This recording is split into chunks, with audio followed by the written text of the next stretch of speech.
Hi there, I'm Brian Hansen and I'm a video production professional here in Indiana, and I'm going to take you behind the scenes today on an interview shoot that I have. So right now I'm going over to pick up my lights. I have them in a storage center that's nearby where I live, and I'm just going to pick up what I need. I'm close by, so this shoot is right here in the area, so if I absolutely need to come get something, I can. So I'm gonna pack a key light, a backlight, and then an extra light that I'm gonna use just to light up the background. So what's the project? The project is to go to a house and interview a person about retirement. It's a 2-camera interview. So I'm bringing both of my Panasonic S5s. They will be on tripods. One will be set up wide, one will be set up close. So when I get to the location, my first priority is to go inside without any gear. I'm gonna go in, I'm gonna meet him, do a little bit of small talk, take a look at his space, kind of come up with a game plan for where I'm gonna shoot. And why do I do that with no gear? I just don't want to load gear in right away. I want to maybe take 10 to 15 minutes at the most to do a quick site survey, get to know him, stuff like that. Then I can figure out where to stage the gear, because you got to find a place to stage the cases. This is just a normal, regular house, so it's not like there's tons of room. And it's possible that I can stage the gear in the garage. Maybe not, you just don't know. So I just gotta find a place, because it's cold outside. Normally in the summer I would stage the gear outside, but it's cold outside, so I'm not gonna stage anything outside. And find a place for all the cases, kind of to be out of the shot, and kind of create a workspace, if you will. And then from there, I work on setting up the interview. Again, my first priority is lighting. That's just the way I work. I know everybody works different, but my first priority is setting the lighting, picking my key lighting spot, my backlighting spot, getting my negative fill set up. Then I will bring in cameras. Then I will bring in audio. That's my process. Why do I do it that way? Well, because to me, it all starts with the lighting. It all starts with how much exposure you need to get and where you need to position the lights. And that dictates sometimes where you need to put your cameras. And then where you put your cameras dictates where you put your audio. In terms of audio, this project, the requirement is for me to run a shotgun boom overhead into one camera and then run a lav into another camera. Every project is a little different, but this one, that's the requirement.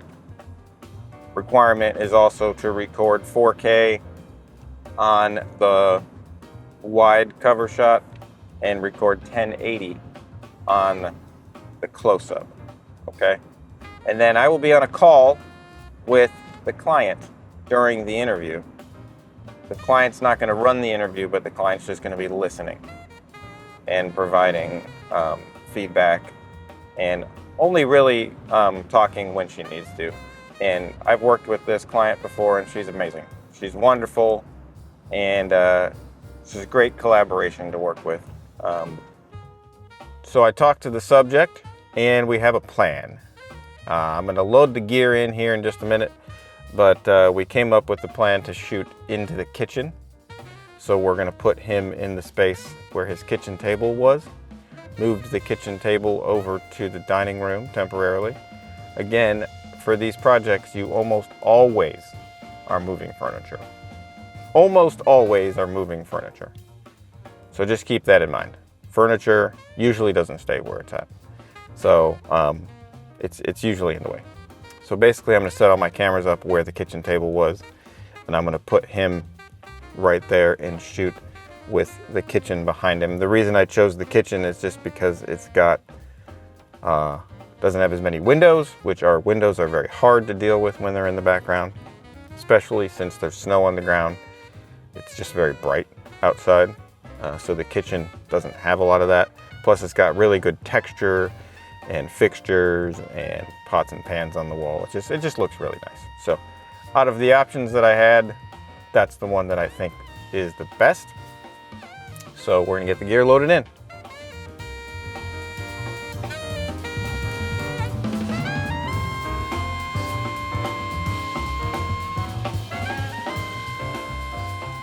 So the lighting setup went about like I expected it to, and I ended up using my 300D on a softbox with the grid to do the key light, and I backed it off probably 4 or 5 feet from him just to make it less intense.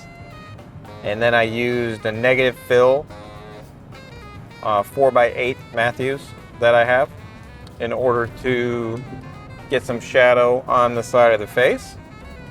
And in the back corner of the kitchen, I set up another 300D to give, illuminance in the room. Because that's one thing you got to do. You got to light the room and light the person. So I used a 300D just pointing into the ceiling for room ambience.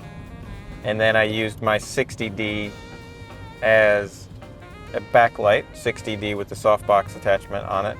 I don't always use the softbox attachment on it, but I've started to lately, and I like the way it looks. So, whatever. Just like anything in production, the more you do things, the more you just modify and grow and change and experiment and try new things. So, that's how that went. And I used a boom mic directly in front of him for audio, and then this particular client requests that I run a boom and a lav. I also recorded all of the tracks on my mix pre, so I have that as a backup. And I record the mix pre the entire day. Not the entire day, but the entire interview session. And then the cameras do have to go up and down because one of my cameras, when I'm running 422 10-bit vlog, the camera can't do more than 30 minutes at a time, so I do have to make new clips. But I don't stop the audio, and that's from my experience as an editor. Longer audio clips with multiple video clips, to me, as an editor, is better. It's less searching and less, all that. So just one long audio clip, probably 2 hours long, 3 tracks, the main mix track, which was getting both the lav and the boom, and then track 1 was getting the lav, and track 2 was getting the boom. And the interview went great. I ended up being on a call with the client during the interview. That's the way they like to run these. Every client's a little different, but they wanted to be on a call, and it was great. They did not interrupt or make things complicated. They were just listening in as producers, taking notes. They spoke up a couple times for things, which was wonderful. Great collaboration. I hope this helps you see how you would do something like this in a house. Again, the principles here are able to be applied regardless of what equipment you're using. The number one principle here is going into the house without any equipment and looking at the setting and picking a place to shoot it. Okay? That's number one. And then number two is, the way I like to do it is to set up my lights first, then bring in my cameras, then bring in my audio. That's the way I like to do it. And I'm on my way over right now to my second project of the day, which is to run sound and multimedia for a fundraiser at a meeting venue. And I like this type of work because I don't have to bring any gear in, and I literally just go over and run their soundboard and make sure everything sounds good, looks good, all that. It's not a video production job, but it's in the realm of live event coverage. At the venue, they have a Behringer X32 soundboard, some screens that I need to power up and make sure are working, and provide a laptop feed to go to those screens. A lot of times that's looping videos or PowerPoints or stuff like that. I love this kind of job because I can bill for 2 jobs in one day. One of the jobs is pretty intense and requires me to bring in video production equipment and sound and lights and all that. And then the other one is I just go and I'm using their stuff. Everything I'm using tonight is installed at the venue. I like to fill in my freelance schedule with a variety of things. I like to have a week where I can bill 4 or 5 or 6 different clients. That to me is diversified, and that to me helps me protect my income a little bit more. It is somewhat it's somewhat alluring to think, oh, I'm just going to get a big retainer client and they're going to pay all my bills and hire me a lot, and that's good. You know, retainer clients are good. I'm not saying retainer clients are bad. I'm saying that right now I feel like I'm having a lot of good success with mixing it up and keeping a diverse range of clients in my work life. So tonight is not video production, but it's still in the business. It's audio, it's special events, stuff like that. It's a fundraiser for a local nonprofit. So that's a look at one of the days of my life. I'm glad that you're along for the ride. I really enjoy bringing you behind the scenes on these projects. I hope you find it interesting, and I hope you do all the YouTube things and like and subscribe and all that stuff. And I will see you in the next one.